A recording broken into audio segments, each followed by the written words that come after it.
Guys, আজকের ব্লগটা আমি এখান থেকেই শুরু করছি। মানে আমি এখন আছি সেলুনে, দাড়ি কামাতে এসেছি।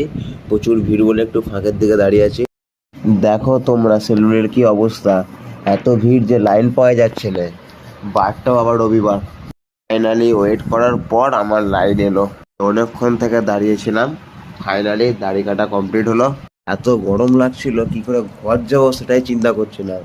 লাস্টকালে একটা আইসক্রিম ওলাকে দাঁড় করিয়ে এই লিচু আইসক্রিম খাচ্ছি, যেটা সেই ছোটোবেলায় স্কুলে খেতাম। এখন অনেকদিন পর আবার খাচ্ছি। বাবা চিকেন নিয়ে এসেছিল, মাকে বলেই রেখেছিলাম যে আমি চিকেন শিক কাবাব বানাবো, সেই জন্য ম্যারিনেট ফ্যারিনেট করে রেখে দিয়েছিলাম। দিয়েই এখন বানাচ্ছি। তোমরা অবশ্যই কমেন্ট করে জানিও কেমন হচ্ছে বানানো।